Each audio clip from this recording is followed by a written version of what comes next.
Okay, we're now live, Chair. Thank you. Good evening and welcome, members, officers, and members of the public to this virtual meeting. This meeting is being held virtually in accordance with the Part 2 of Local Government and Police and Crime Commissioner Regulation 2020 and the Council Supplementary Procedure Rule under COVID-19. Can I ask members and officers to observe the following principle, please? Mute your microphone and turn off your video all time, unless I have called upon you to speak. Remember to mute your microphone and turn off your videos again when you finish. Indicate by hand if you wish to speak or write on chat column that you want to pose the question. In terms of voting, I will ask all the members in favor of recommendation. If there is silence for 1 second, then that means yes. And then I will ask for anybody against it. If there is still silence for a couple of seconds, that means nobody against it. So thank you once again. Apologies from Councillor John Slater. I think he has a work commitment. Any other apologies? No other apologies, Chair. I can see Councillor Desai's trying to join the meeting now. He's just trying to ring me, but I can't answer as I'm producing the meeting. Okay. Yeah, that's just Councillor Slater that we're aware of. All right. Item 2, the minute of the previous meeting. Okay, that is a correct record. Move it. Yes. Any matter arising from those minutes? No. Item 3, declaration of interest. Nobody. Item 4, can I ask all the members to confirm that you have considered and understood any quality impact assessment associated with the report on this agenda ahead of making any decision? Yep. Yes. Public forum. I have 3 questions today. The first one is from Mr. Martin Carey, and I think Jim is going to answer. Is Mr. Carey here or is hello? Hello. I don't think he's attending, Mohammed. Yeah, David. Okay. David Flecker's going to read the question out, and then Councillor Smith's going to answer the question. Okay, thank you, Chair. The question from Mr. Martin Carey to Councillor Jim Smith, Executive Member for Environmental Services, is as follows. Is it correct that the Pest Control Service is not operating due to COVID? Last year, whole areas of the town were plagued with rats. If council staff are not able to do the work, should it not be subcontracted to the private sector who are working? Thank you, Chair. Thank you, David. I would like to thank Mr. Carey for his question and wish to make the following response. The council provides a free pest control service for residents. However, it is not a statutory service, which means the council is not legally obliged to provide this service at all. The pest control service is not entering houses to treat pests because of the potential of risk of COVID transmission to residents and to staff in the midst of this pandemic. However, the council has continued to offer a free pest control service throughout the pandemic, unlike a number of local authorities who have ceased their service provision altogether. Since the 23rd of March 2020, when the initial lockdown occurred, the Pest Control Service has carried out the following works. We have responded to 1,419 domestic external pest control treatments requested. We have baited 1,900 sewers to reduce infestation. I hope that will answer his question. Thank you. Thank you very much, Jim. The second question is from Mark Russell. Mark, you want to read the question, or we all got the question in front of us? Yeah, I'll read it. That's all right, Councillor Khan. Okay, thank you very much. You've spent most of the last year saying that the council is short of money. You have repeatedly demanded extra money from government despite the generous support provided. Just 48 hours ago, the statement of accounts was presented to the Audit and Governance Committee. It says the financial situation is such that the council has, and I quote, put in place arrangements to scrutinise all existing expenditure plans, and executive members and their directors continue to work to develop further savings options for consideration, end quote.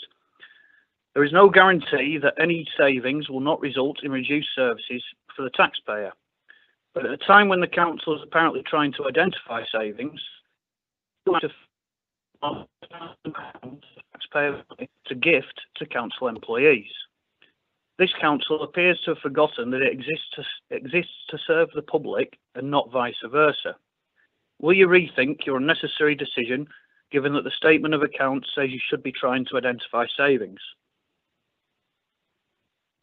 Thank you, Mr. Russell. Thank you for your question. Thank you for coming and posing this question.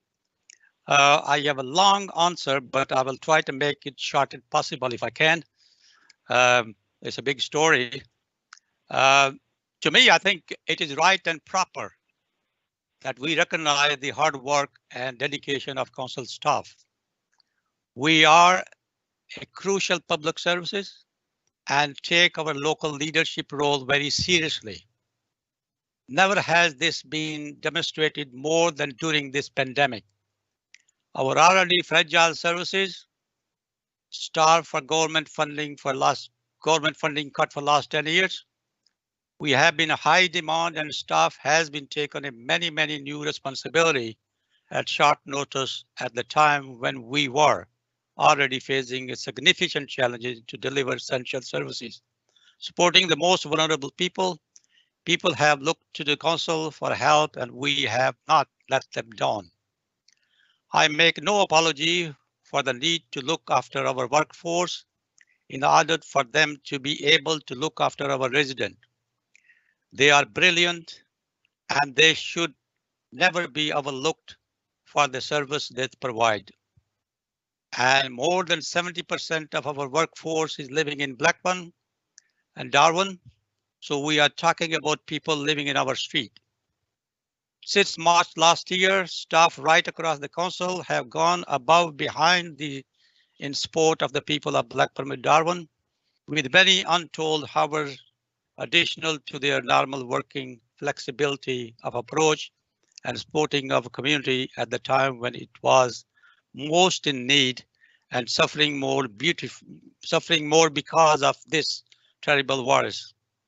Without that commitment and goodwill, we would not have been able to keep service running, including our social services care for children, family, older people, refuse collection, highways, winter grading, safeguarding our children, helping our school and businesses and community to COVID secure. Staff also have been set up new services for those most vulnerable, most in need in our community, including a health hub, food hub, local testing and contact tracing, paying grant to businesses and many more. In common with many councils, the council has not got the resources to recruit large number of extra staff, so our team have gone above and behind the traditional working and mobilized to respond the best way, especially over the recent month. They have juggled pressure at home and work new hours at short notice to meet the demand and deadline. For the reason and recognition, the personal commitment, our support for the people of this borough. And on behalf of the people of borough, like other councils across the country, I wanted at least provide a token of appreciation to the many unsung heroes we employ at the local government who are deliver of the services for the people of this borough under this very difficult circumstances. Most of the council done same thing, such as offer the paid leave, even paid higher salaries, day off, probably some vouchers, and we have opted to give small token which will directly support the local economy. And I think I will say this again, Mr. Russell, we always, as a local authority, work very closely with the director, all the executive members to make sure we are going to deliver the more effective and more efficient services. And we always look at it how we can save or try to minimize the impact of our services and the council tax. Our council tax is second lowest in the county. And I think that is something which give you some assurance that we are not inefficient. We are doing everything possible to make sure we are more innovative and best deliver services in the town. And I think if I go back to Usry, I think this council has won 3-time Council of the Year award. And last time they got it 2018. And in fact, we have taken £140 million off from our budget. And we lost 1,500 council workers in last 10 years. So it's not something which we are singing. This is something in public arena. And I think we were the second worst in the Northwest as far as cut concern after Liverpool. So Mr. Russell, I think it is right thing to recognize the workforce who done wonderful job in last 11 months. And I have no apology whatsoever to say why we are giving this. And I think when I look at the local authority, county council especially, which is Tory control, they have given 2-day pay leave. And also, I think they have given some kind of tokenism, which I have minute here. They said all stall goodies casual staff to be entered into prize draw with a chance to win one of 12 prizes over Christmas. The value of prizes will be in total of 3,000 and 1,000. And the 2-day leave with pay to all the staff. When I asked my HR people how much it will cost me if I go for 1 day leave, it was 200,000 to 225,000 pounds. So I think I have gone for the option which I think I can afford it. I probably will be able to make some gesture to our workforce that we value their contribution and we value our staff. Thank you, Mr. Russell. Could I ask a follow-up question, please? Yes. Right. First of all, I don't think you've adequately explained the contradiction between your decision and the statement of accounts, what's written in that. But that's by the by. I actually agree with a lot of your answer in that council staff have been brilliant over the course last year, and that's fantastic. However, many council employees are very reasonably paid indeed. So I'm sure that, for example, Denise Park does not need a £50 voucher. So I'd like to propose that instead of giving 2,000 employees a £50 voucher, why don't you give the 500 lowest paid employees a £100 voucher? Double the money to the people who need it most, and a saving to the taxpayer of £50,000 compared to what you've decided. Thank you, Mr. Russell. I think that Denise already told me she don't want £50 voucher.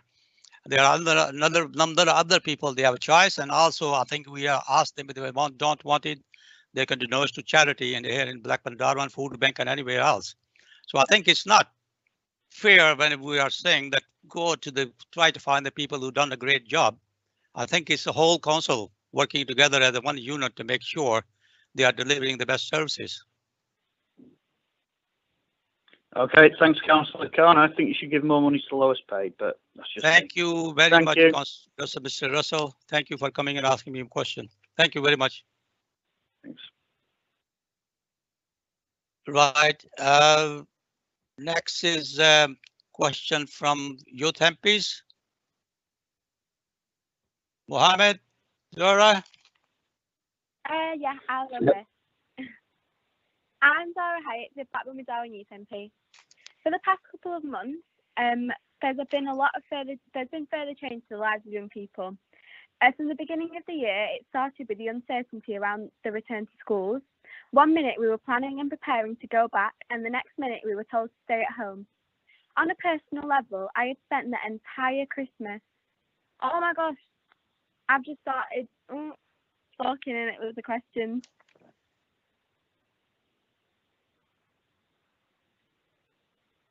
Hello, Chair. Apologies. It was my section to give the questions. Is it okay if I speak?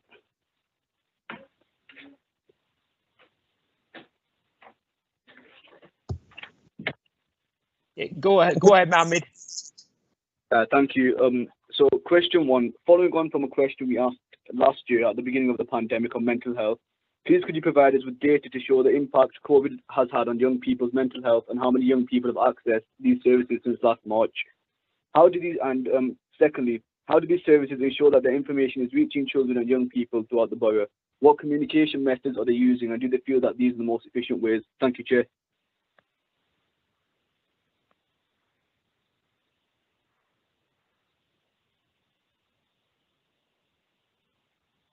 Mohammed, you're muted. Julie, Damien, one of you. Thanks. You go Yeah. ahead, Damien. I think because these issues cut across both public health and children's services, I've discussed this with Julie, and we're going to do our best to do a bit of a double act in responding to the questions. So we are going to do our best with this, but it would be ideal to be doing this in a meeting room rather than virtually. So if it doesn't feel completely fluid, then apologies for that, but we'll do our best to kind of respond accordingly. So I'm going to have a go first, and then Julie will follow on with a lot more detail on children's. The first point I wanted to make really is to thanks to both the youth MPs for putting these questions forward. They are really good questions, and mental health is a hugely important issue.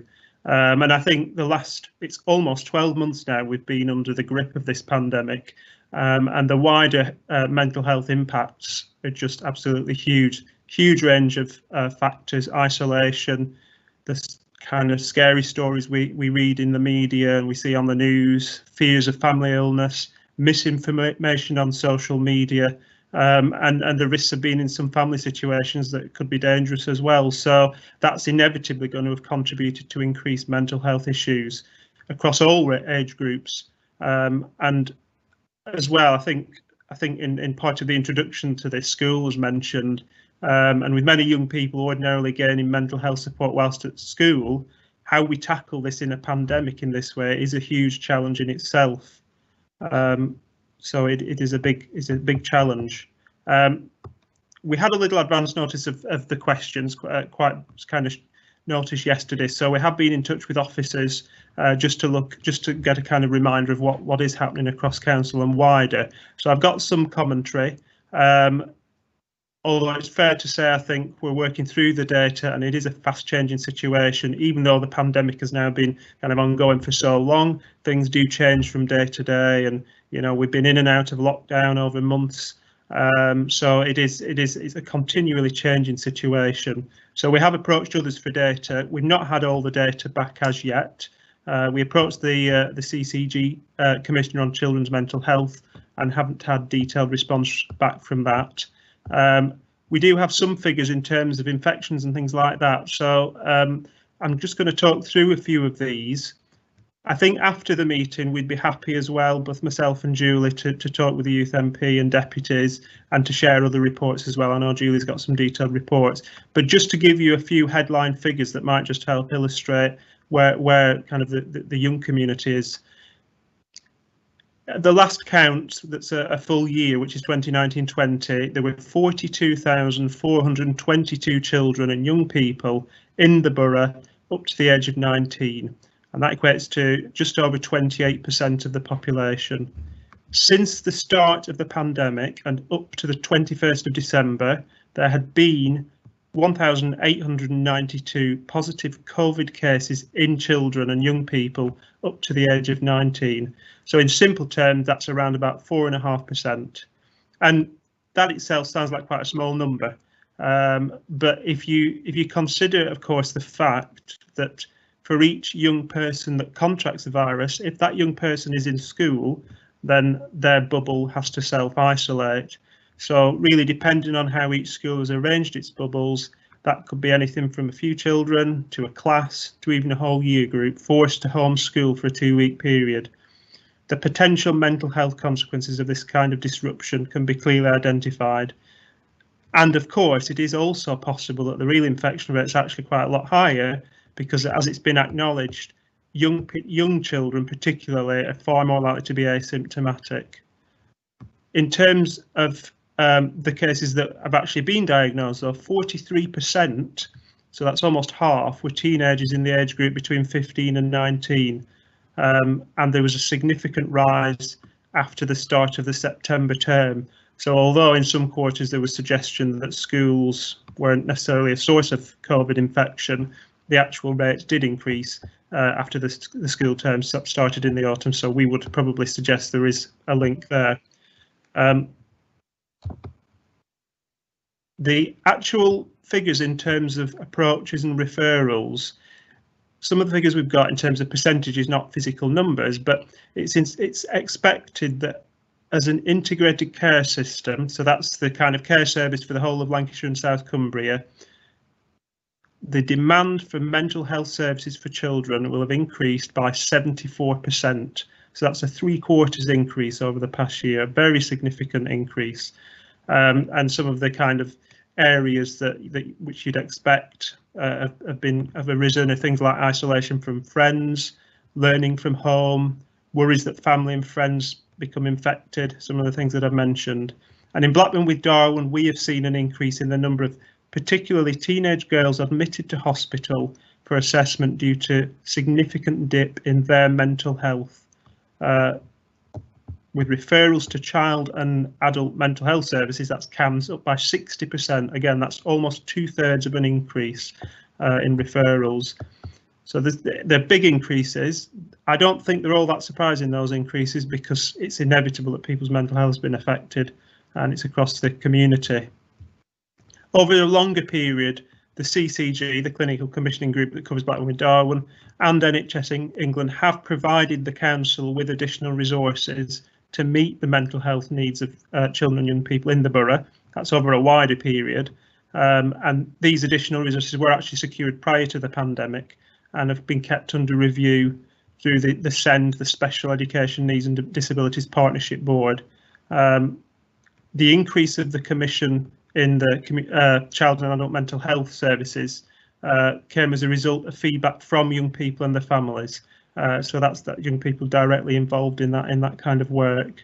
And further to this, Blackburn with Darwin was successful as a partnership in implementing our own mental health support trailblazer in secondary schools in 2019. So I think in the simplest of terms, it's not really surprising that the incidence of mental health issues has increased amongst young people. But I think it is fair to say, and I know Julie will know a lot more about this than me from a children's services point of view, but schools are working fantastically hard to continue to support children and families. And I speak as a school governor, and I think most councillors are also school governors. And I know that the team at the school that I sit on, Meadowhead Junior School, have done a fantastic job supporting children and reaching out to families at times when the school's been in lockdown. It's been very, very difficult challenge for teachers, for Alison, the head teacher there, and I think that's been replicated across schools across the borough. But that doesn't mean to say that there've not been difficulties. These are absolutely unprecedented times, so it is a big challenge. So that's a few comments that I've got. I'm going to try and hand over to Julie now, who I know has got a kind of more detail on things that have been going on. Julie, is that okay? Yeah, thank you. Thank you, Chair. I'll continue if that's all right. Mohammed, thank you. This question is really, really important, as Damien has already said. I think So, for example, the commissioning of the CAMS from age 16 to 19-year-olds came as a result of working with young people and their families, and I think that's why we really value your input, and coming back to us with this challenge is really significant and really important. I'm absolutely would love an opportunity to share some more detail of the reports that we've had in terms of the breakdown of the groups of people who've been using the services, but that's not for this meeting. But I would love to bring that to your next youth forum meeting, if that's all right, and share that with you in more detail. But I'll just, as Damien has done, give you some of the headline figures, as it were, if that's okay. So so the mental health practitioners, these are employed by LCAS, but they're based in schools, and this is the Trailblazer programme that Damien identified, and we've asked for some update on that, on the details of that. In terms of the actual figures, they're still being collated, so we can't give you an exact figure at this point, but again, the CCG has reported a 60% increase in referrals to all mental health services since September.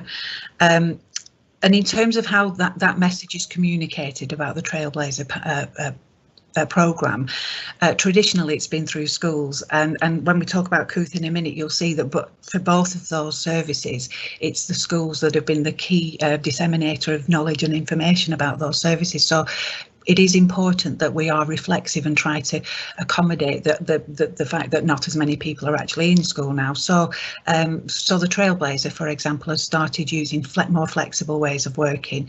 They've already agreed to hold drop-ins, to hold virtual assemblies, to hold open sessions for parents, and year group presentations, and all of that virtually, obviously, for social restrictions that we're living with at the moment.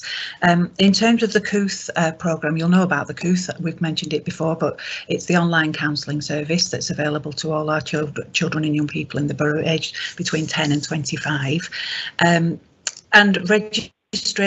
new registrations have seen a steady increase in the number in the last 2 quarters. So this kind of financial year, if you will, have seen 197 new registrations there, and half of those new registrations had heard about COOTH through school.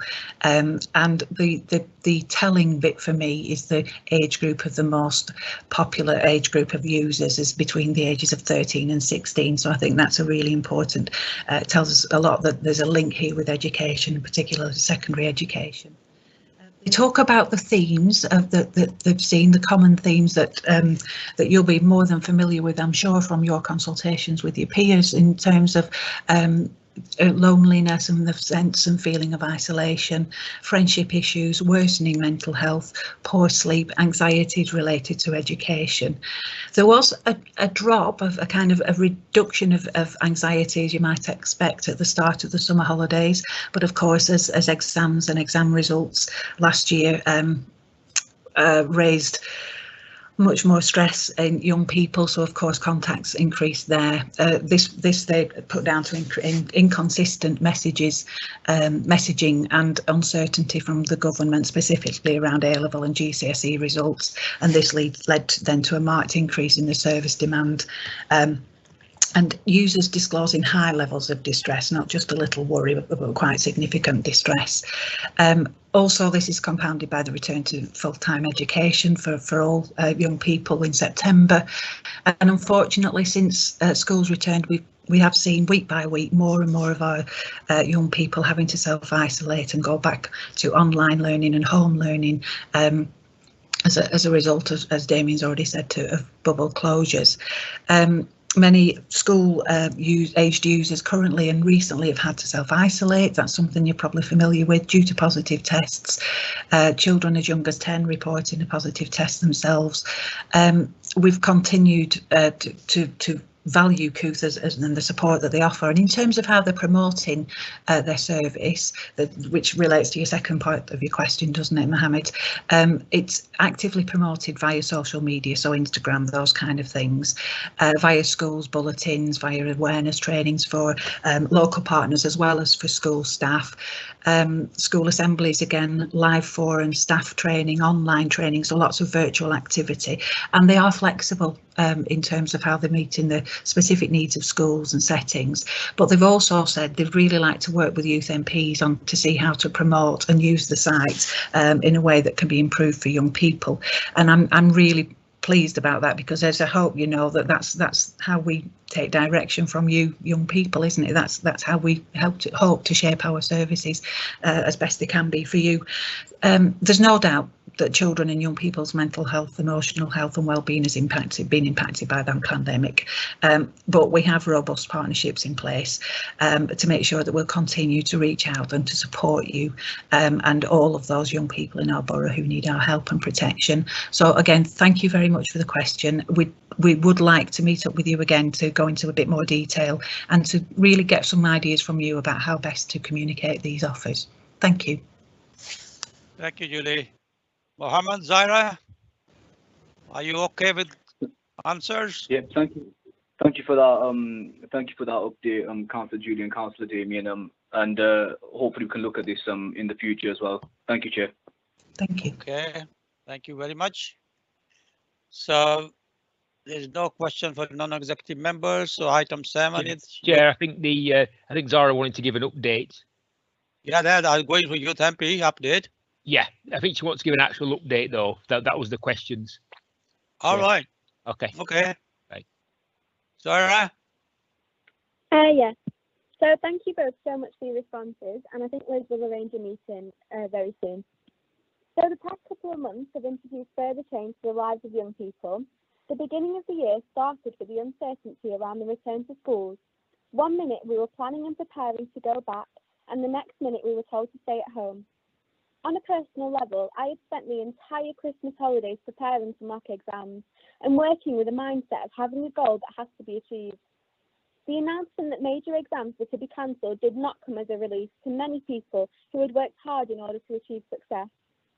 I feel that for young people in this situation, such instability has only added to their frustrations.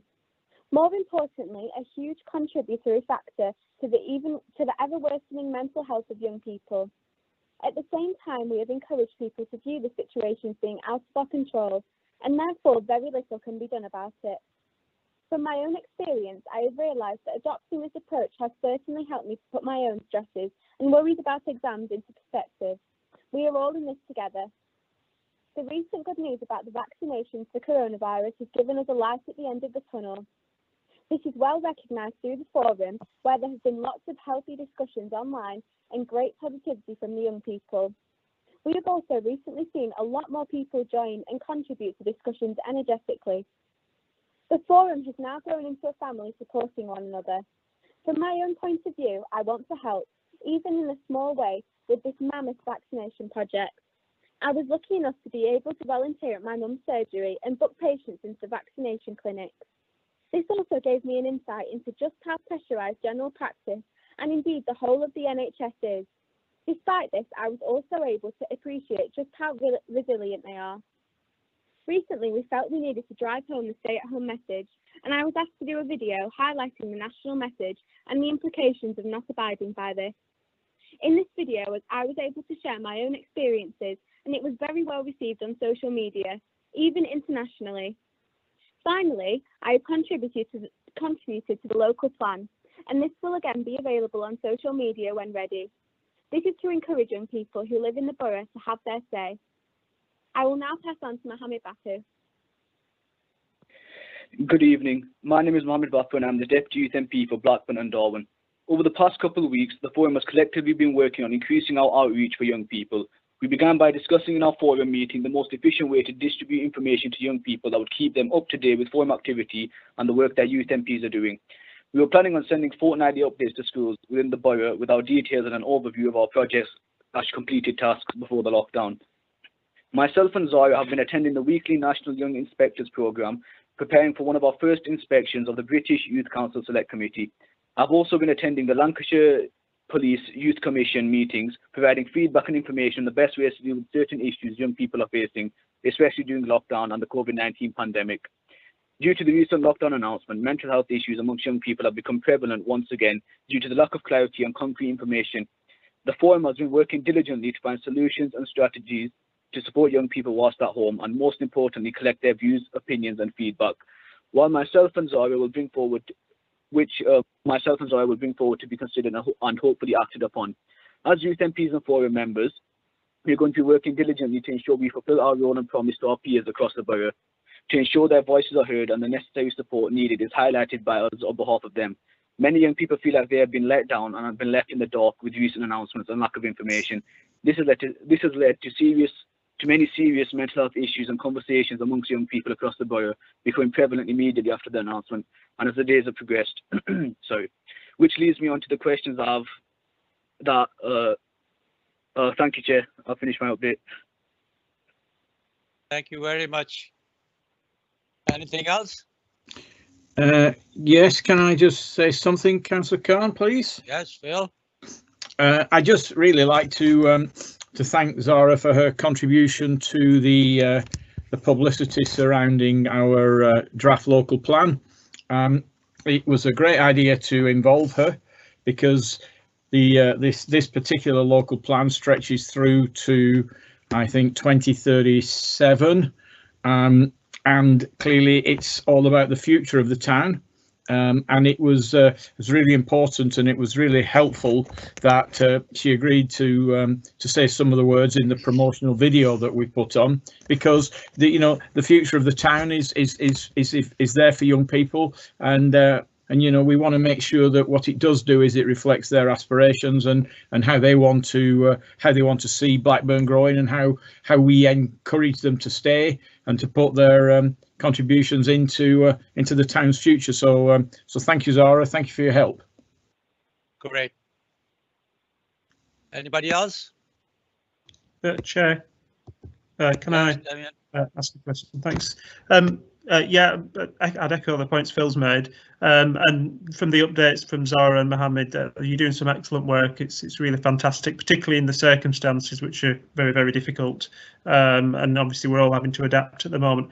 I had a question, and I'm not sure whether yourselves as youth and deputy be able to answer, or whether it's an officer answer, but it was just really in terms of youth elections, I almost say this every year, that I would love for youth MPs and deputies to be able to do a 2-year term, because just as you're getting in the swing of it, you then have to step down. This particular year has been such a disrupted year, and normally the youth elections are a very kind of paper-based exercise, lots of ballot papers and so on. There's been a lot of talk about local elections this year and what's going to happen. I'm just wondering if there's been a discussion about what's happening with the youth elections this year. Thanks, Chair. Thank you. Zora, Mohammed? Yeah, I decided to answer that. We've got another year on. They've extended our terms 2 years now because of all this stuff with coronavirus. Great. Great, thanks. Anybody else? Chair, it's Julie Gunn. I had a question, and I think Vicky McGurk has as well. Mine's really not a question. Is that all right? Thank you. It's not really a question. It's just to share your frustrations, Zara, about the lateness and the last minute decisions that you've been subjected to in terms of results, in terms of exams, whether you're going to be having formal exams or course-based assessment, and the Christmas break being a period of revision for you and getting ready to come back to school and then not coming back to school and all of that. And I just wanted to reassure you that we share your frustration, and we're trying to get some more coherent messages for you and more decisive messages from central government and from the DFE in particular, obviously for education. So just to share that frustration with you, Zara, but also to say to you both that your level of work and volunteering is absolutely aspirational. It's wonderful. I think I say this every month, but you're always telling us something new you've done. There's always a new thing to celebrate, and helping out with the vaccination programs are and Mohammed, I'd love to hear about your Young Inspectors Programme experience. I'm really interested in that, so perhaps you could update me on that when that's completed. So thank you very much, and keep up the good work, both of you. Thank you. Vicky? Thank you, Chair. To be fair, I think Julie's just taken the words right out of my mouth. I just wanted to really congratulate you both, Zara and Mohammed, because it's easy to lose sight sometimes, and actually young people play a huge role in the fight against COVID, and just hearing the things that you've been up to are just phenomenal. And we need more of this in the town to take that personal responsibility. And I think you're just absolute role models, and I'm so pleased that you've got that year's extension. So if you're doing this in lockdown and you're doing all this fantastic work when we've got so many restrictions, I'm so excited to see just what difference you'll make next year when hopefully we'll be out of some of these restrictions. So just huge congratulations and massive well done. It's well deserved and massive praise. Thank you. Thank you very much. Anybody else?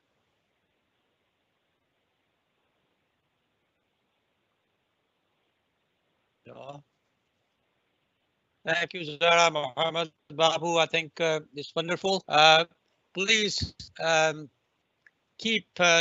to send the message to young people, because this second variant is causing a lot of problems to young people, age of 24 to probably 30. And I think we are really concerned about it. So I think if you please keep giving them message that they should take care of themselves and follow the rule and regulation. Okay. Right. Move on to executive report. I think it's all about COVID, and I think majority of the member, they got the briefing from Denise on Friday. Nothing new. I think the numbers are still high. In fact, they are coming down, but not that much. Still, I think in our hospital, we have 329 people in East Lancashire Hospital. On the Monday, I think good news is that Zora said that in Cathedral, they are starting the vaccination, and I think they said they will do 17 vaccination from Monday. So I think that's good news. And also smart testing is going very well. In King George Hall, we have this week 400 done, and Ewood Park, we have 600 done.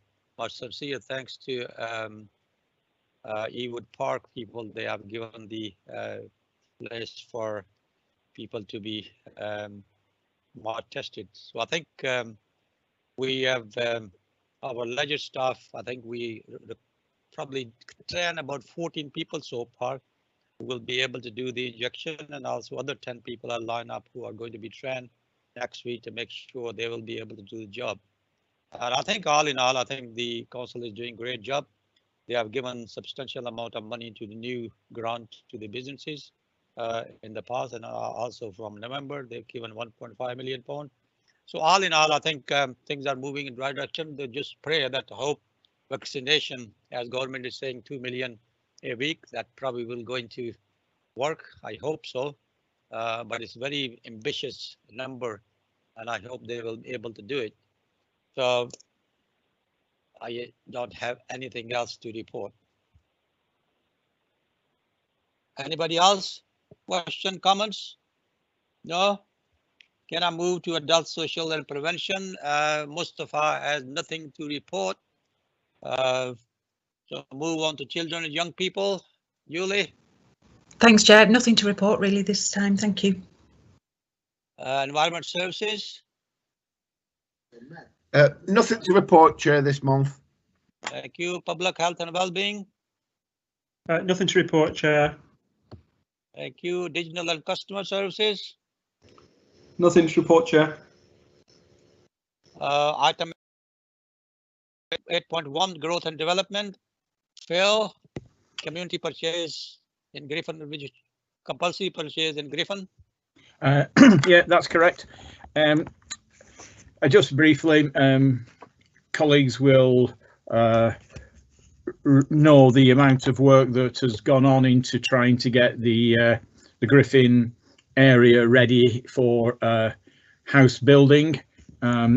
Some house building has started on the Stansfeld Street part of it, but within the main Griffin area, there are 3 properties where our ability to negotiate with the householders has not completed.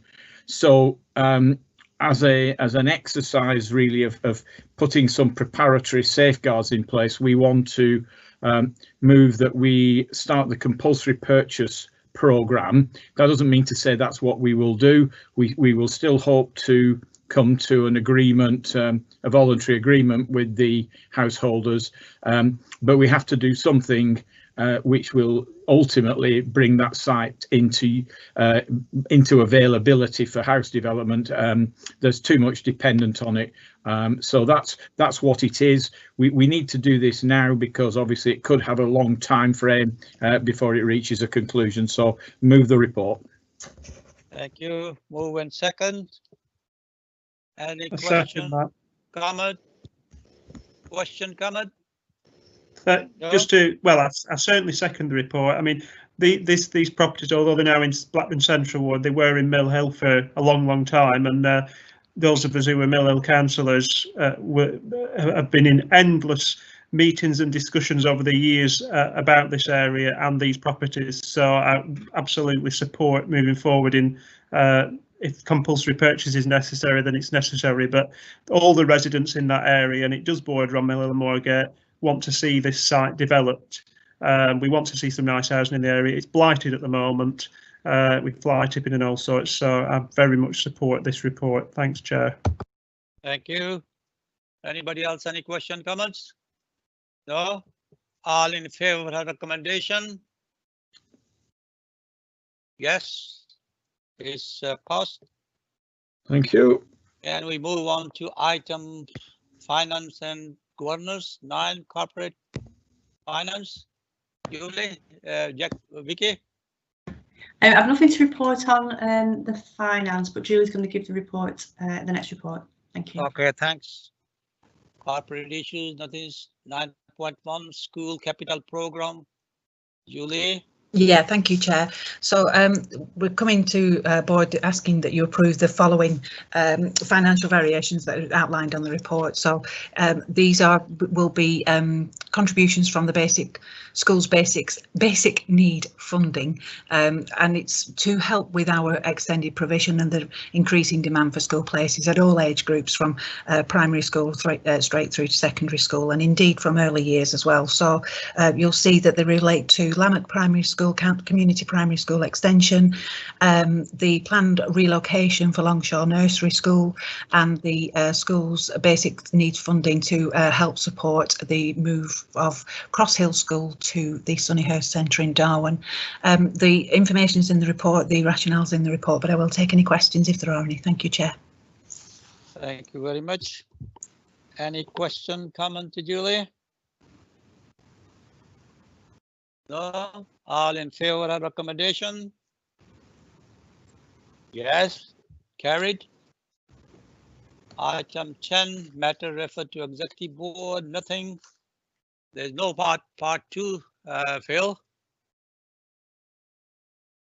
Yeah, Phil correct, Valley? Chair. Yeah, correct, Chair. There's no part 2. Okay.